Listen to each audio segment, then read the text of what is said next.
Muito boa tarde, programa Mais Saúde, novamente recebendo a nossa querida doutora Denise Carreiro, que quando tem uma brechinha nessa agenda, né, Denise, vem aqui estar conosco para privilégio de todos nós, né? Nós aqui nesse primeiro momento do programa Mais Saúde, falando através da rede Canção Nova para todo o Brasil, né, Denise? E mais na próxima meia hora depois, nós continuamos aqui na Rádio América, local São Paulo, Grande São Paulo, mas você que é da rede pode estar sintonizando através do blog.cançãonova.com/América, né? Ou depois ouvir esse programa na íntegra através do YouTube, né?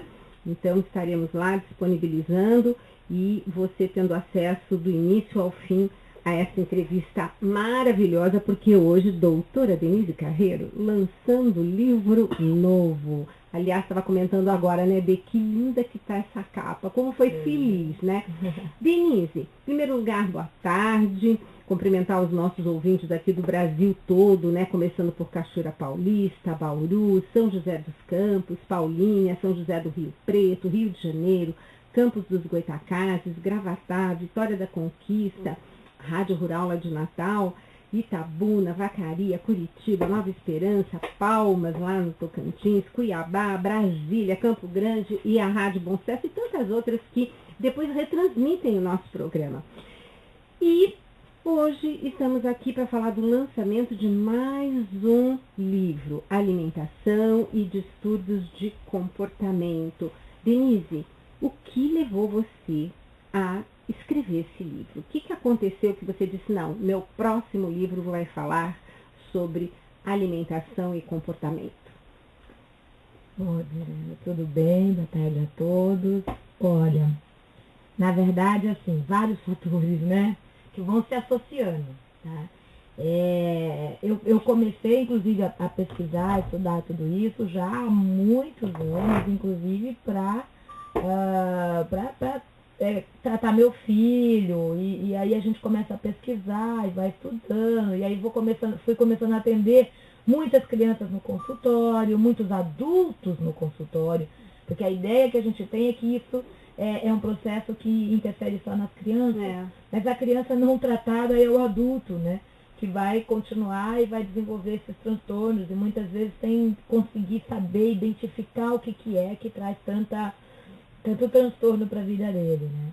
Então, e aí nesse processo a gente vai tratando, a gente vai vendo os resultados, vai vendo a melhora, vai vendo como muda a vida das pessoas e o quanto a nutrição é negligenciada, né?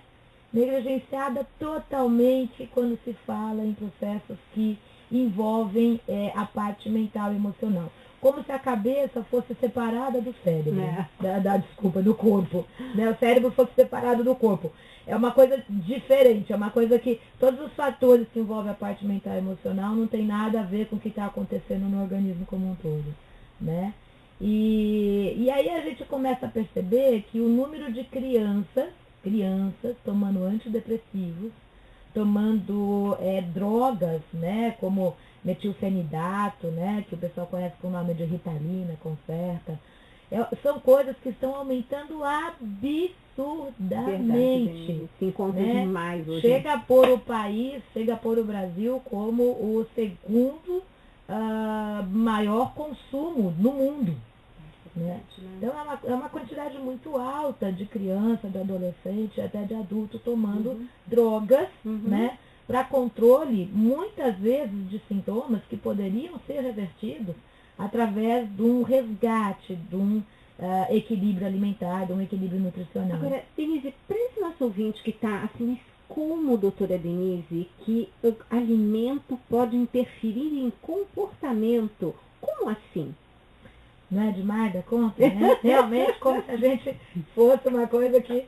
E eu acho que assim, já começa pelo processo do quanto o alimento interfere em função no organismo. Perfeito. Então, começando nas funções, nas funções, porque primeira coisa que a gente vê é aquele processo, alimenta, caloria, pezinho, pontinho, vilão, mocinho, né? Mas o quanto que ele é a fonte da única matéria-prima que forma a gente, faz a gente funcionar em todos os níveis, físico, mental e emocional, é desconsiderada, é negligenciada, é ignorada, né?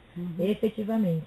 Então, se a gente pensa nesse processo, eu começo com coisas simples, por exemplo. Eu preciso de nutrientes para fazer o neurotransmissor que vai determinar as nossas funções mentais e emocionais. Uhum. Uma mesma substância pró-inflamatória, que pode causar numa pessoa rinite, sinusite, bronquite ou dermatite, pode ir lá no sistema nervoso central e ativar a liberação de neurotransmissores excitatórios, aumentando a ação de neurotransmissores excitatórios no sistema nervoso central, levando a processos como agitação, né? Aumento de processos de irritabilidade, de agressividade, por consequência desse aumento de agitação, falta de concentração, né? E isso só para começar, né? De todos os sintomas que isso pode estar interferindo. Fora isso, a gente precisa lembrar também que hoje em dia o consumo de aditivos químicos em coisas que você nem imagina é extremamente elevado. A carga de aditivo químico consumido, corantes, edulcorantes, acidulantes, estabilizantes, realçadores de sabor.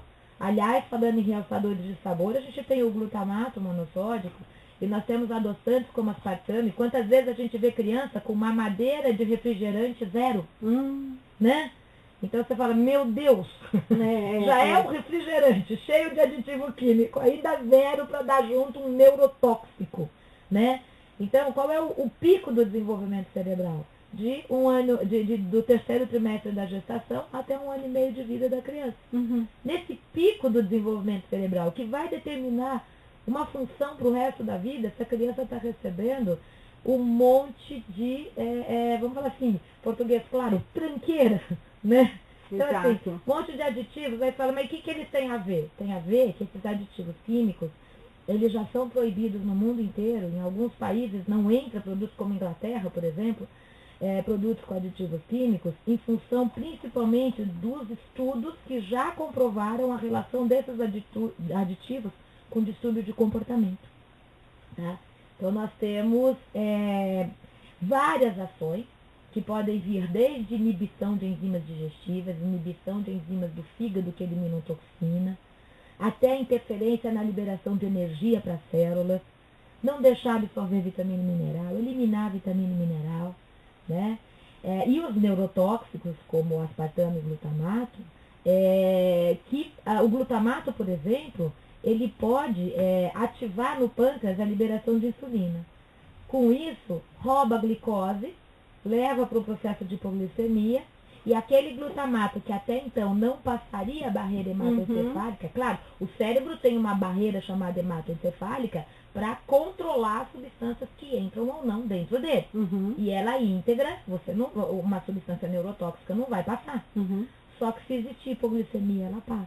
Ora, pois. E o próprio glutamato, ele pode fazer um aumento na liberação de insulina que vai utilizar a glicose, roubar essa glicose, levar para uma hipoglicemia e conseguir ultrapassar essa barreira hematoencefálica. E aí excitar a célula nervosa. E, Denise, essa barreira hematoencefálica também em processos inflamatórios também permite a passagem, né? Substâncias inflamatórias, sem dúvida nenhuma. A mesma que eu falei para você, que vai dar rinite, sinusite, bronquite em um, e talvez na mesma pessoa também vai lá e vai excitar uma célula nervosa. Para uns vai dar dor de cabeça, enxaqueca. Para outros vai dar agitação mental, irritabilidade, alteração do humor, né? E, Denise, quem de repente está sintonizando pela primeira vez o Mais Saúde e está se perguntando, mas como assim, né? O que são essas substâncias? O que acontece para elas entrarem no meu organismo e causarem essa inflamação, vamos dizer assim? Como a gente brinca, né? Elas não vão se instalar, né, do além.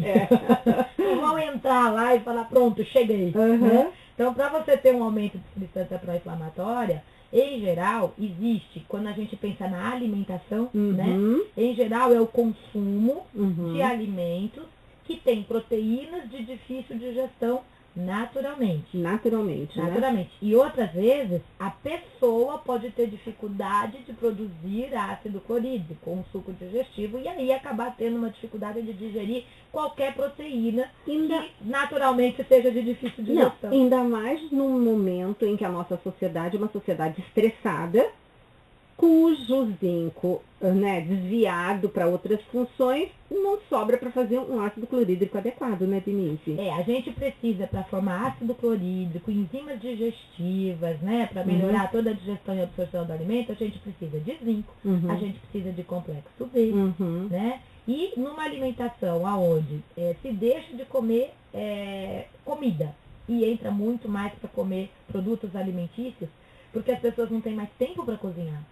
Não tem tempo para cozinhar, entendeu? Então, assim, o que acaba fazendo? Comendo sempre comidas prontas, que são adicionadas de aditivos, né? Deixa de comer o nosso tão falado, né? Legume, verdura, frutas, cereais integrais, as leguminosas, né? Feijão. Grupo do feijão, ervilha, lentilha, grão de bico. Brasil é privilegiado, né? Privilegiado. Tem legume, verdura, fruta, leguminosas o ano inteiro, tá? Então não tem como falar que faltou. E a hora que você ouve falar, não gosto de fruta, eu falo, ok, qual? Porque nós temos quantas variedades de fruta. Uma coisa que é docinha, que é saborosa. E aí você ouvir falar, não gosto de fruta, tem qual? Algo estranho, nenhuma, né? Tem coisa muito estranha. Exato. Né? Quer dizer, é uma criança que já estava no útero de uma pessoa que não comia. Porque o paladar se desenvolve já no útero. Né? Existe esse processo que é comprovado. O que a mãe come na gestação, o bebê vai entrando em contato e vai se familiarizando. Aí vamos para a amamentação. De novo, a mãe está comendo, está amamentando, e esse sabor, ele está passando para a criança vai se familiarizando. Então, na hora que chega a introdução de alimento, ela vai aceitar tudo numa boa. Perfeito. Tá? Não vai ter problema de aceitação. É que, infelizmente, as mães de hoje já vêm de uma geração aonde elas nem sabem mais o que é um alimento natural, né?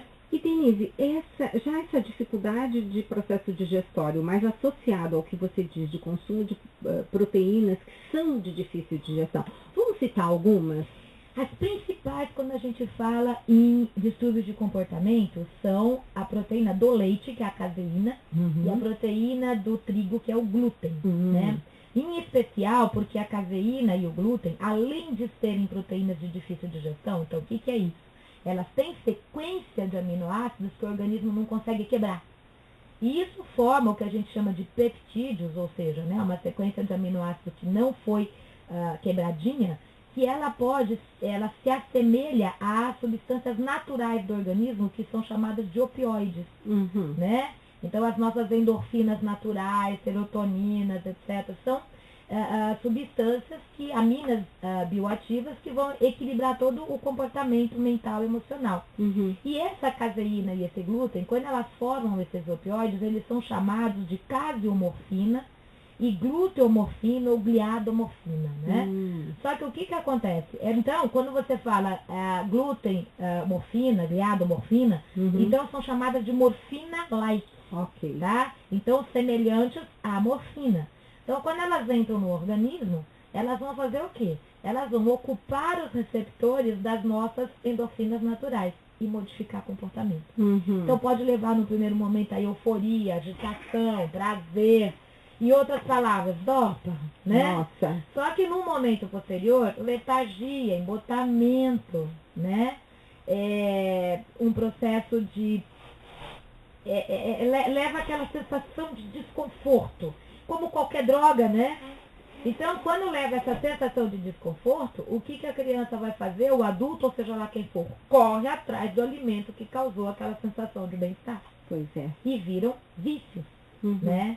E aí pode gerar esse processo. Fora o fato de que essas proteínas mal digeridas, se elas não forem digeridas e o organismo conseguir absorver, quando elas chegam lá no sangue, o organismo olha para a cara delas e fala, não te conheço, meu bem, não é nutriente, é uma macromolécula proteica. O que a gente tem que fazer com elas? Eliminar. O que o organismo faz para eliminar? Ele libera substâncias pró-inflamatórias que vão combater essas proteínas mal digeridas. Mas conforme o local que ela tiver, se ela tiver, né, na região do ouvido, vai ser chamado de otite, né?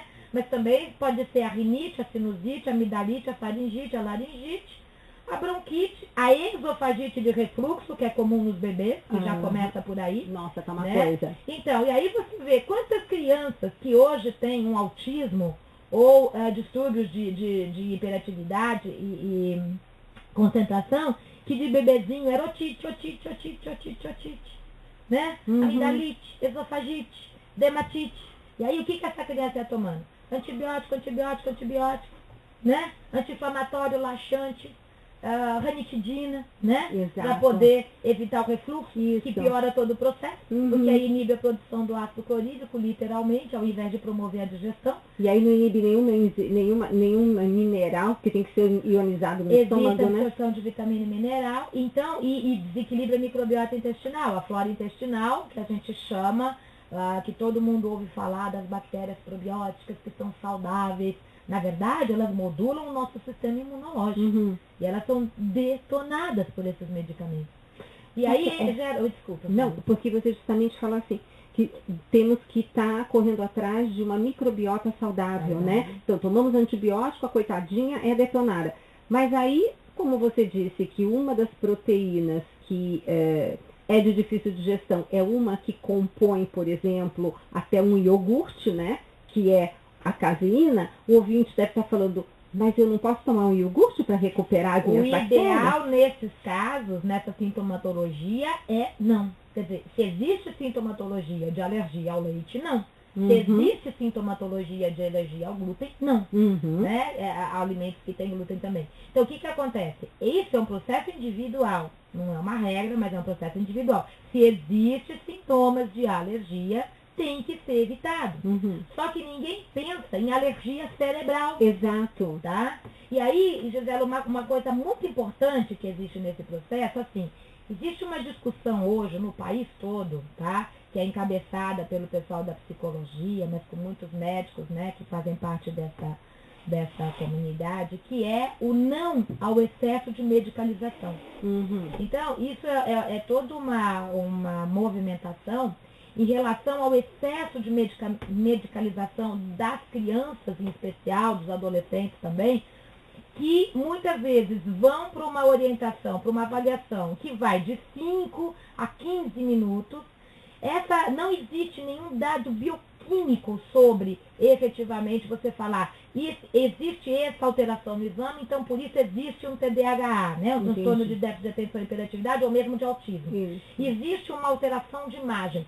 Esses processos, efetivamente, eles não existem. Então, a avaliação é subjetiva, totalmente subjetiva. Não tem marcador bioquímico, Não tem marcador bioquímico. Então, o que você fala, uma criança vai para uma consulta de muitas vezes 5, 10, 15 minutos, numa avaliação subjetiva e sai tomando uma Ritalina. E aí, vamos pensar, vou pegar só um exemplo na alimentação, tá bom? Ótimo. Uma coisa muito comum da gente ver é uma má alimentação causar hipoglicemia, né? Então, o que é uma hipoglicemia? O único energético do nosso cérebro é glicose, tá? Ele não consegue usar outro tipo de energia. E se por acaso a pessoa ou não tiver uma alimentação adequada, às vezes a criança acorda enjoada, tá? Eu não tenho fome, eu acordo enjoada, se eu comer, vomito. Então vai para a escola sem comer. E por que ela acorda enjoada? Isso já é sintoma de hipoglicemia, acordar enjoado. Né? Aí não consegue comer porque está enjoado. Aí não come e vai embora para a escola. Chega na escola, no lanche, vai comer aquelas maravilhas daqueles lanches, né? Aquele suco totalmente adoçado, cheio de aditivo químico, ou refrigerante, e muitas vezes acompanhado por aqueles produtos com carboidrato refinado, salgadinhos, enfim, né? Que a gente já sabe que não só não vai nutrir, como ainda pode dar pico e queda rápida de energia, não é isso? Quem já não ouviu uma pessoa, quando ela está mal-humorada, irritada, alguém do lado virar e falar assim, teu mal é fome. Com certeza. Né? Então todo mundo sabe que um processo de hipoglicemia, ou seja, né, da pessoa ficar mais tempo sem comer, ela pode levar a irritabilidade, a alteração de humor, muitas vezes a agitação, a pessoa age e depois pensa, Uhum. né? Então, E assim, depois morre de arrependimento, né? exatamente. Uhum. Só que aí o que acontece? Então nós temos uma pessoa que está lá com toda essa sintomatologia, está irritada, está mal-humorada, não consegue se concentrar porque não tem energia para o neurotransmitir mensagem. É. Aí o que vai acontecer? Ela vai, come mais porcaria ainda, Uhum. piora o processo, Uhum. não é isso? E aí ela vai para o médico porque ela está muito irritada, ela está mal-humorada, ela não se concentra, ela não tira nota, ela briga com os coleguinhas, Atrapalha a aula. ela atrapalha a aula. Aí o que ela sai tomando? Ritalina. Ou Concerta. Ao invés de fazer o quê? Avaliar ou alguém perguntar para essa criança, meu amor, o que você está comendo? Né? Mais uma vez, a alimentação é totalmente negligenciada. Escuta, Denise, então, na verdade, o lançamento do seu livro Alimentação e Distúrbios de Comportamento é um alerta, é uma denúncia, vamos dizer assim, para começar a cutucar as pessoas que têm que observar a alimentação. Olha, Gisela, nós pesquisamos muito. Nós não encontramos nenhum livro, nem no Brasil, nem fora do Brasil, que juntasse tudo. A gente encontrava informações, sim, em vários livros, com muitos profissionais. Existem profissionais dentro e fora do Brasil, como o Dr. Adoré Hepp, Dr. Abraham Hofer, Dr. Ellen Kurtz, uma série de profissionais que já trabalham nessa área há mais de 20 anos, tá? Com resultados fantásticos. Mas a gente não encontrou um livro que juntasse tudo. Falasse o que é o sistema nervoso central, como ele desenvolve, o que ele precisa para funcionar. Falasse um pouco de todos os processos da alimentação, de uma desbiose, um desequilíbrio da flora intestinal, de um aumento de fungo nesse intestino, de uma dificuldade de eliminar toxinas, detoxificação, do excesso de aditivo químico, do excesso de neurotóxicos, das carências nutricionais, como é que elas vão interferir na formação e ação do neurotransmissor, de uma comunicação neuronal, né? Eu preciso comunicar, os neurotransmissores existem porque eles transmitem mensagens, mas para isso acontecer precisa de energia, precisa de uma bainha de mielina formada por nutrientes. Então, é essa ideia de trazer tudo isso ao mesmo tempo, no mesmo processo, para conseguir ter começo, meio e fim, né? E mais do que isso, o que pode fazer para ajudar? Então eu detalhei muito o processo da alimentação, do comportamento alimentar, da importância de uma suplementação adequada, individualizada. Não é para pegar o livro e sair se suplementando, mas saber que existem profissionais que já conhecem isso e que podem efetivamente ajudar o filho e não controlar o sintoma isoladamente com drogas, tá? Não é o fato de muitas vezes não precisar do medicamento. A gente sabe que em determinadas situações até pode precisar. Mas controlar sintomas isoladamente com drogas, sem buscar as causas e a modificação dele. E condenar uma criança a ser doente para o resto da vida, ter distúrbios e dificuldades de relacionamento para o resto da vida, e principalmente, a gente já sabe que muitos dos medicamentos utilizados, eles levam a vícios, né? Lá na frente. E isso tem estudos da Organização Mundial da Saúde sobre isso, tá bom? Então a ideia foi um pouco dar um alerta aí e tentar entrar um pouco no meio dessa discussão. Não ao excesso de medicalização. Muita medicalização. Quem pode ajudar nesse meio de campo? A nutrição, que hoje é negligenciada. Pois é, e que fazemos uso dela pelo menos 3 vezes por dia, né? Quer dizer, estamos deixando de pelo menos 3 vezes ao dia, que a gente sabe que é no mínimo, né?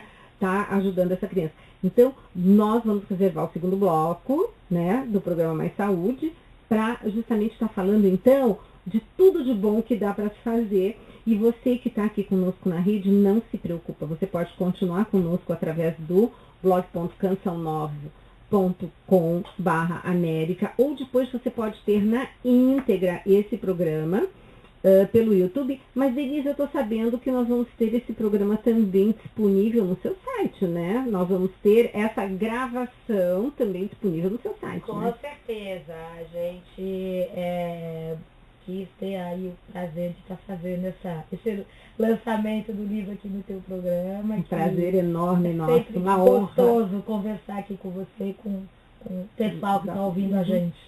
Pois é, então depois vocês podem. E Denise, seu site, por favor, porque através do site vocês têm acesso não apenas ao livro que a doutora Denise está lançando, mas aqueles outros maravilhosos que estão todos lá e que podem ser adquiridos através do site, né? Com certeza. O site é www.denisecarreiro.com.br e a gente normalmente, o frete é nosso. Não, tá? fantástico, então, né? É o preço do livro e a gente não cobra frete. Fantástico, tá ótimo. Então, gente, estamos com essa preciosidade aqui, o livro da doutora Denise, Alimentação e Distúrbios de Comportamento. Estava comentando como ficou bonita a capa. O livro sempre magnífico, né? Já comecei a ler, viu, Denise? O máximo, né? Mas muito bom. Não, e é fantástico porque no fim a gente está sempre falando a mesma coisa, né? Mas quem sabe um dia o pessoal, né, vai ali e começa a fazer a diferença através da alimentação.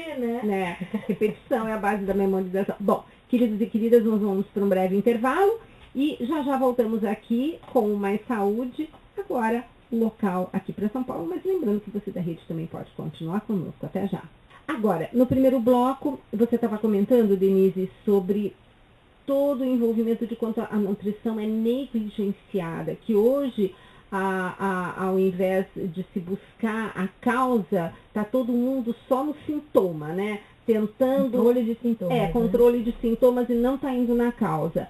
Agora, você explicou claramente a importância da nutrição, mas é difícil mudar o comportamento de uma criança, o comportamento alimentar?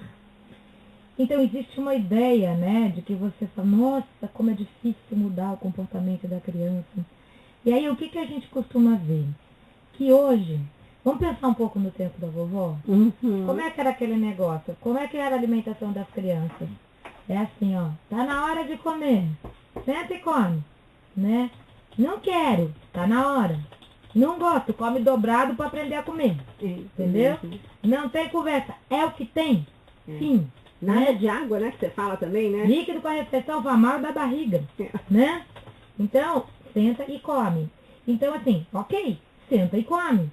E aí, assim, é difícil fazer isso. E eu conversando com uma mãe de uma criança de 8 anos. É difícil fazer isso. Aí a menininha virou e fez assim, na casa da minha avó é assim. Olha. Aí eu falei, conta um pouquinho pra mim como é que é isso. Aí ela virou e fez assim, então a gente tá brincando, meu avô fala, tá na hora de comer. A gente fala, daqui a pouco. Ele fala, é agora, tá na hora de comer, tá na mesa.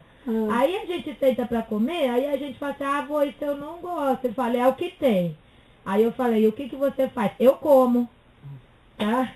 Então, é fantástico, né? Um menininho de 5 anos, que eu passei toda a orientação, o menininho era muito hiperativo, né? Mas mais hiperativo mental do que físico. 5 anos. Isso existe muita confusão. O pessoal acha que hiperatividade é só aquela criança que eles falam que tem bicho carpinteiro, né? Não para quieto. Essa hiperatividade física, ela existe. E ela incomoda mais quem está do lado. Entendi. Mas a hiperatividade mental ninguém vê, mas incomoda muito o portador. Perfeito. Tá? E essa criança era assim, e típico de quem tem TDAH, que era carinhoso, mas do nada chutava o pau da barraca, chutava, gritava, brigava, xingava, e, óbvio, não queria fazer isso, até por ser muito carinhoso. É o que a gente fala, gira antes de pensar. Né? Aí acabava de ter os piripaques e sumia, se isolava. A mãe começava a perguntar alguma coisa para ele, ele chutava, xingava e ia embora. E não conversava. Ia tentar fazer um carinho, ele afastava. Né? E ela levou ele para mim no consultório, a gente conversando. Aí eu orientei tudo, eles foram embora. Quando eles foram embora, ela deixou ele na casa da mãe e foi fazer alguma coisa. No meio do caminho ela lembrou. Aí ela ligou lá e falou o quê, né? Para falar para a mãe que ele não podia comer. Ele já me explicou tudo. Ele falou que está fazendo uma terapia nutricional e que ele não pode comer isso. E a criança é que é difícil, né? Olha, que incrível. E mais, depois que acabou, 2 meses depois do tratamento, quando ela voltou no consultório, ela virou para mim, para deixar claro que foi a criança que falou, e falou assim, que você falou para mim que ia dizer para Denise? Ele olhou para mim e fez assim, você mudou a minha vida. Eu falei, como assim? Ele falou, para melhor. Aí a mãe falou, ele chega, ele pendura no pescoço, ele beija, ele abraça, ele fala pra mim, mãe, você não vai perguntar o que eu aprendi hoje na escola? 2 meses de tratamento de mudança alimentar.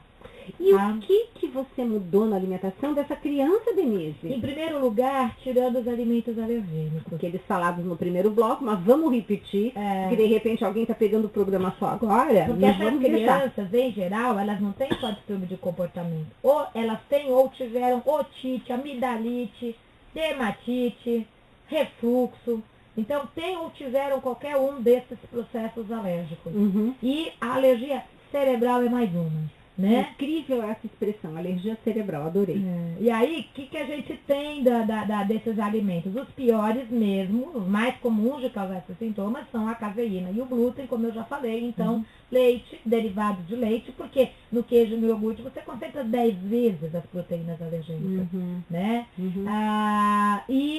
O trigo, né? E aí, normalmente, a gente se preocupa mais com trigo, centeio e cevada, tá? Quando não tem doença celíaca, a aveia não precisa ser retirada, tá? Então, é mais o trigo, centeio e a cevada. E a soja é outro alimento que se a pessoa já não consome, eu não deixo entrar de cara com ela, para não gerar sensibilidade.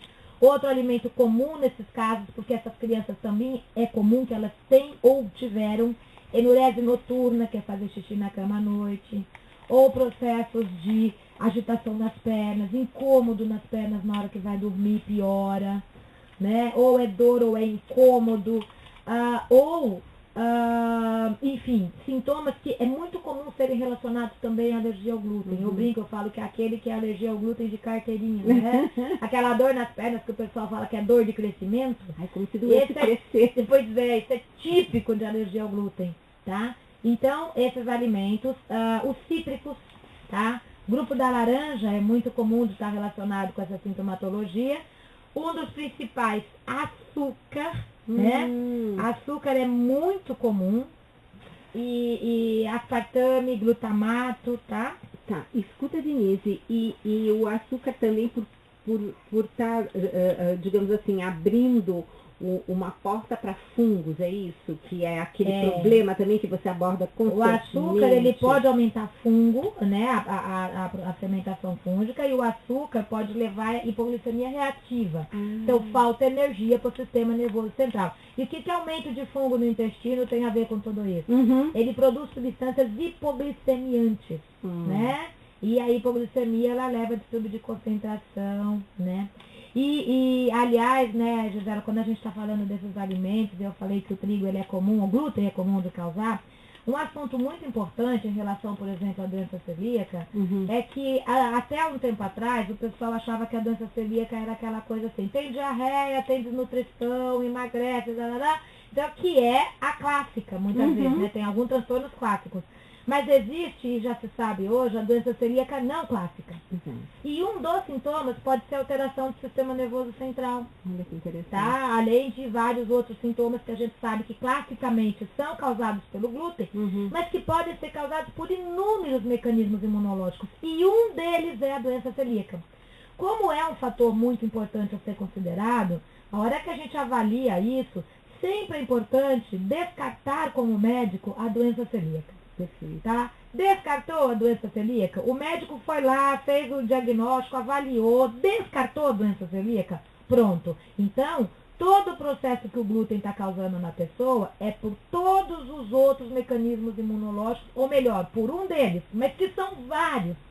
Então, não podem ser descartados, porque mais da metade da população tem problemas com o glúten por causa de todos os outros mecanismos imunológicos pelos quais o glúten pode causar problema.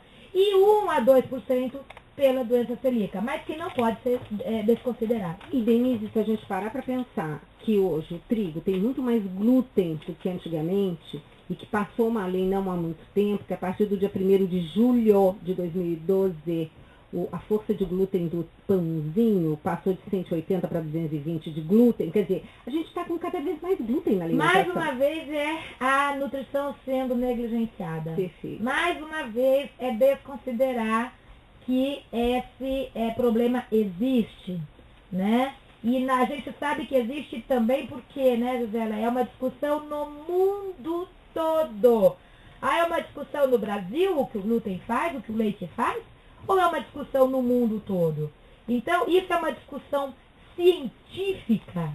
Essa discussão é científica e não pode falar que ninguém está com a razão. Exato. Porque todo mundo está estudando. Exato. E isso não está sendo estudado e não está sendo discutido por acaso. É por causa da constatação da ação desses alimentos no organismo e, mais importante, da retirada deles e da melhora ou da total ausência dos sintomas. Exato. Entendeu? E Exato. pior, Uhum. que a hora que volta o sintoma volta.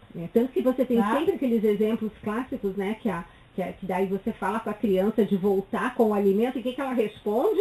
De criança de 8 anos, que você fala, pronto, já tiramos por 2 meses, já desinflamou, já melhoramos a alimentação, o organismo está equilibrado, agora vamos voltar ao alimento. Não quero. Criança, Por quê? né? Eu não quero voltar para o hospital, eles falam para mim. O outro fala, eu não quero voltar a passar mal. Olha. Tá? E aí você vai convencer que, na verdade, ele só fez mal por causa do alto consumo e por causa do não consumo do legume, da verdura, da fruta, do cereais integrais. Então, vamos né? fazer uma coisa, Denise. Vamos falar para essa mãe que está desesperada, querendo dizer assim, mas como que eu tenho que cuidar do meu filho? Então, por exemplo, vamos dar um exemplo de um dia de cardápio para essa criança. O que seria um café da manhã? Você sabe que as pessoas têm um consumo tão excessivo, tão frequente de leite, derivados e de trigo, que o trigo ele vem mascarado, né?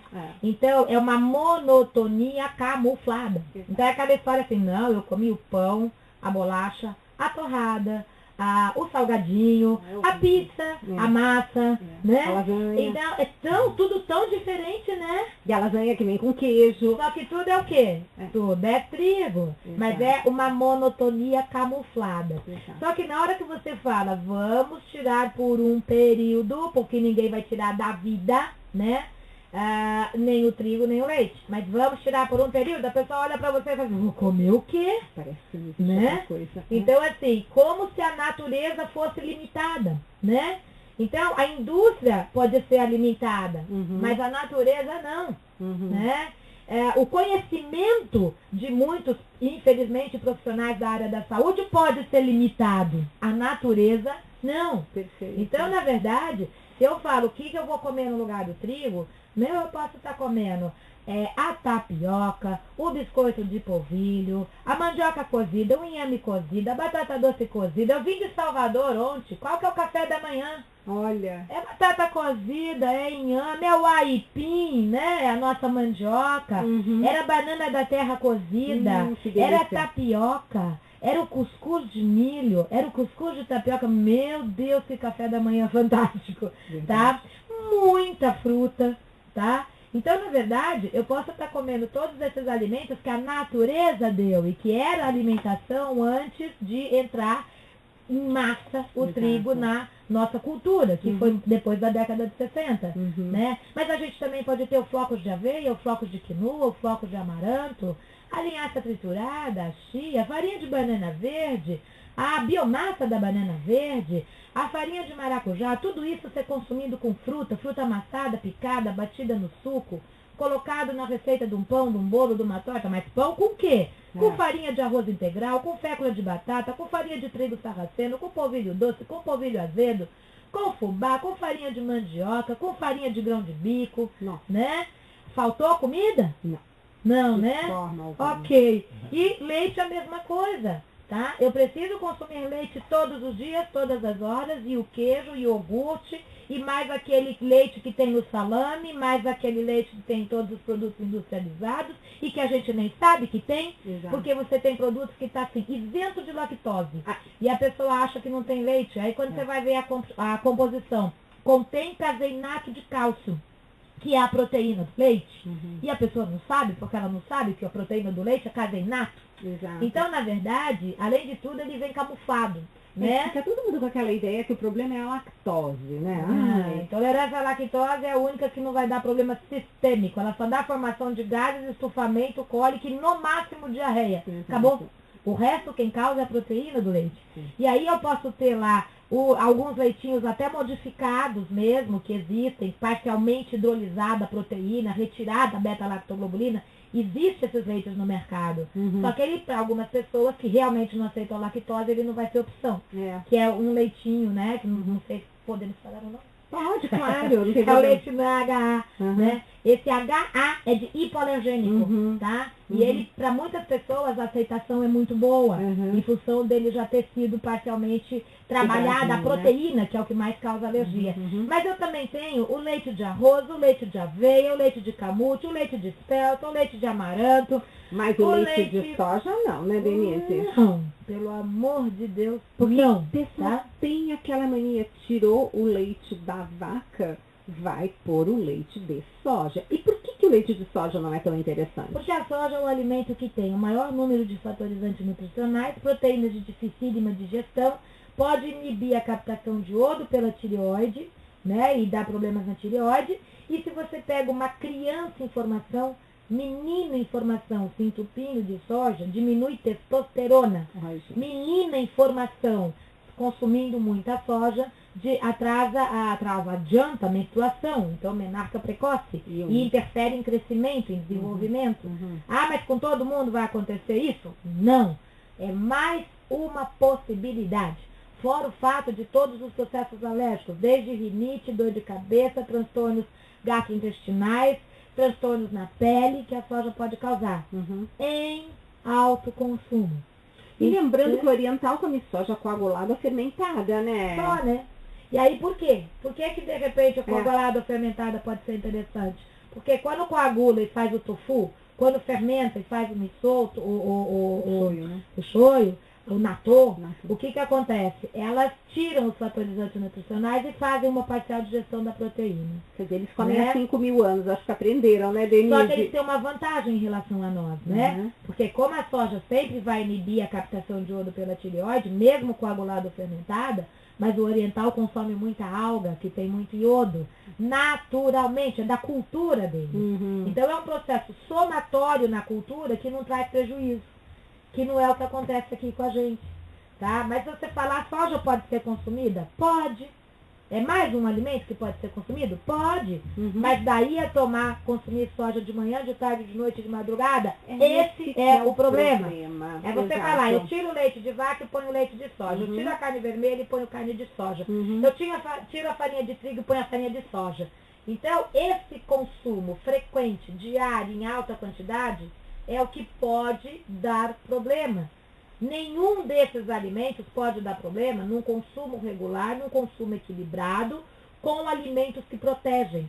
E aí, o que eu já ouvi de alguns pais, inclusive de crianças com TDAH, tomando medicamentos fortíssimos, é que se ela fosse se preocupar em mudar a alimentação, ela teria que ser muito radical, né? Não pode comer nada, tem que tirar tudo. Então, isso é um erro de conceito, de entendimento do processo nutricional. Quando eu vou avaliar um processo, o que eu tenho que fazer? O que a criança está comendo em excesso que está causando processo inflamatório e alergia cerebral, inclusive?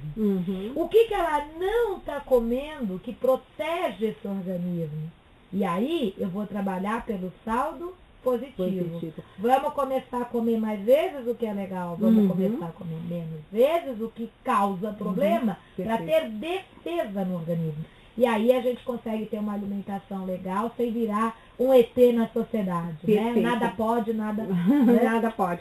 Agora, sempre quando você atende um paciente nessas condições, você sempre faz um primeiro momento, assim, como se fosse uma faxina no organismo. Seria isso? Durante um tempo você evita para poder reequilibrar? Como é que funciona? Dependendo do tanto que essa pessoa está intoxicada, inflamada, né? É importante você pegar que seja aí, dependendo da pessoa, por 1 mês, por 2 meses, em alguns casos até por mais tempo, tirar os alimentos que para essa pessoa estão causando processos inflamatórios. Mas entrar com alimentos que eu brinco com eles, eu falo, a gente não vai tirar prazer, a gente vai trocar prazer. Quantos pacientes chegam para mim e falam, nossa, doutora, mas eu gostei muito mais daquele pão lá que você indicou do que do pão que eu comia normalmente. Doutora, adorei comer tapioca. Exato. Né? Então, na verdade, entra um processo que as pessoas, muitas vezes, elas nem têm noção que existem alimentos que elas gostam, porque elas comem sempre os mesmos.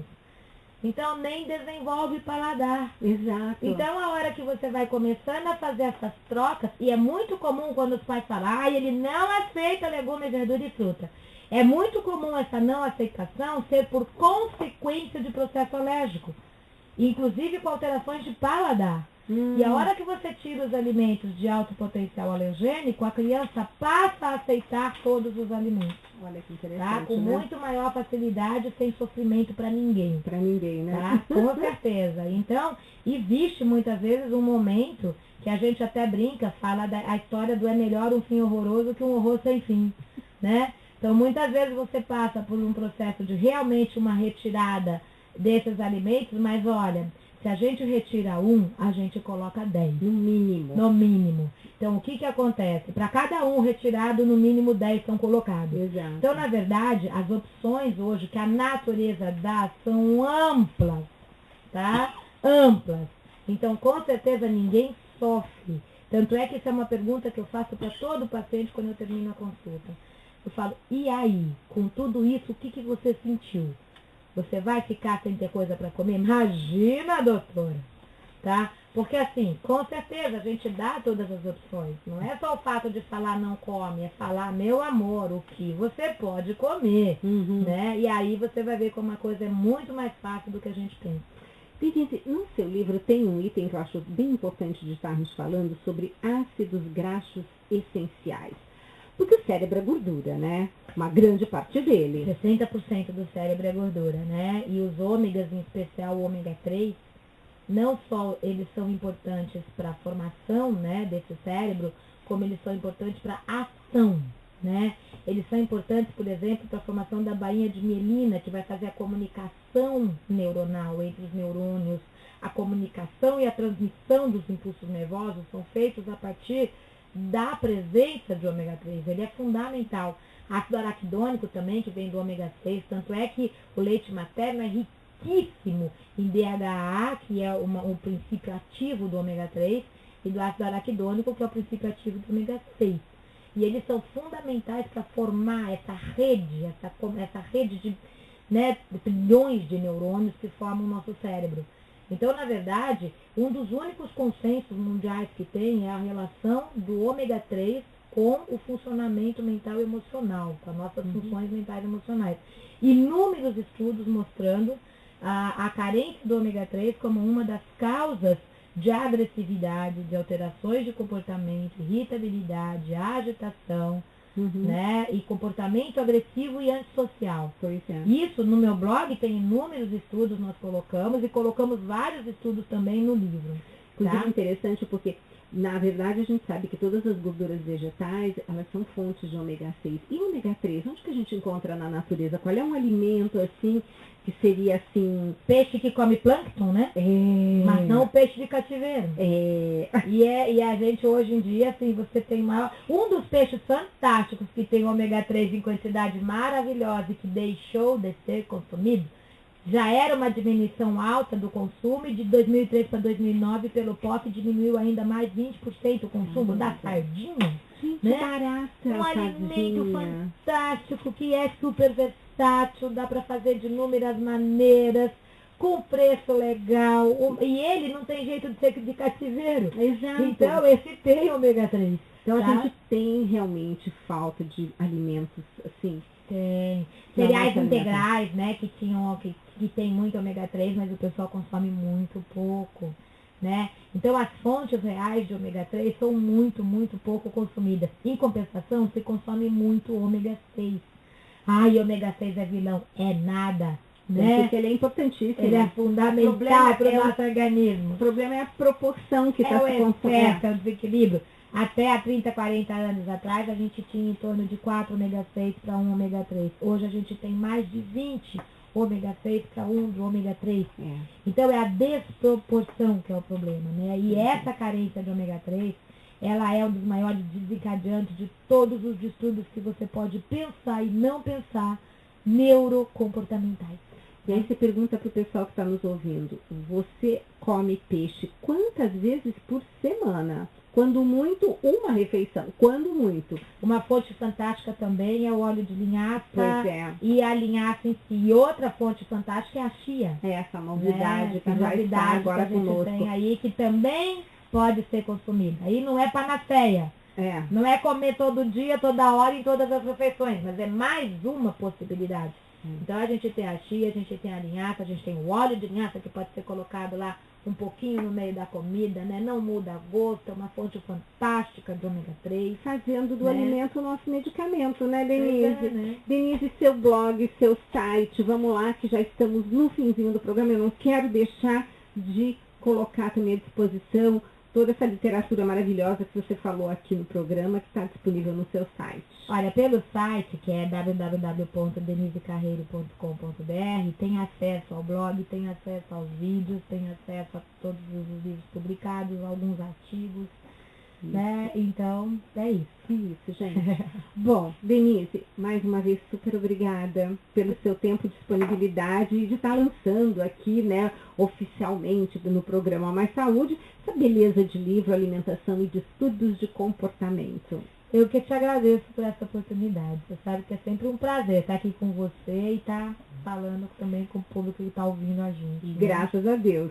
Gente, um beijo enorme. O programa hoje foi realmente, assim, um presente. Espero que vocês aproveitem bastante essas informações, porque realmente é o diferencial, né, Denise? É o alimento fazendo a diferença em tudo.